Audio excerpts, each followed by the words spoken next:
ವಿಷಪೂರಿತ ಆಹಾರ ಸೇವಿಸಿ 50 ವಿದ್ಯಾರ್ಥಿಗಳು ಅಸ್ವಸ್ಥಗೊಂಡಿದ್ದಾರೆ. ಹಿರೇಕೋಡಿ ಗ್ರಾಮದ ಅಲ್ಪಸಂಖ್ಯಾತರ ಮೊರಾರ್ಜಿ ವಸತಿ ನಿಲಯದಲ್ಲಿ ನಡೆದಿರುವಂತಹ ಘಟನೆ ಇದು.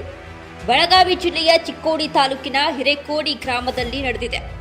ಬೆಳಗ್ಗೆಯೇ ಉಪಹಾರ ಸೇವಿಸಿದ ಬಳಿಕ ವಿದ್ಯಾರ್ಥಿಗಳು ಅಸ್ವಸ್ಥಗೊಂಡಿದ್ದಾರೆ. ವಾಂತಿ ಹಾಗೂ ಜ್ವರದಿಂದ ಬಳಲುತ್ತಾ ಇರುವಂತಹ ವಿದ್ಯಾರ್ಥಿಗಳು 50ಕ್ಕೂ ಅಧಿಕ ವಿದ್ಯಾರ್ಥಿಗಳಲ್ಲಿ ಕಂಡುಬಂದ ಜ್ವರ ಹಾಗೂ ವಾಂತಿ ಭೇದಿ. ಅಸ್ವಸ್ಥ ವಿದ್ಯಾರ್ಥಿಗಳು ಚಿಕ್ಕೋಡಿ ತಾಲೂಕು ಆಸ್ಪತ್ರೆಗೆ ದಾಖಲಾಗಿದ್ದಾರೆ.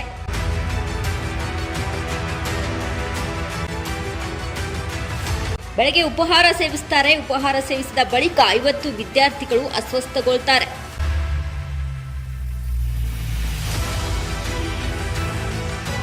ಅಲ್ಲಿ ಆಹಾರದಲ್ಲಿ ಏನಾದರೂ ಕೊರತೆ ಇದೆಯಾ ಅಥವಾ ಬಳಸುವಂತಹ ನೀರಿನಲ್ಲಿ ಏನಾದರೂ ಕೊರತೆ ಇದೆಯಾ, ಇದೆಲ್ಲವೂ ಕೂಡ ತನಿಖೆಯ ಬಳಿಕ ತಿಳಿದು ಬರಬೇಕಾಗಿದೆ.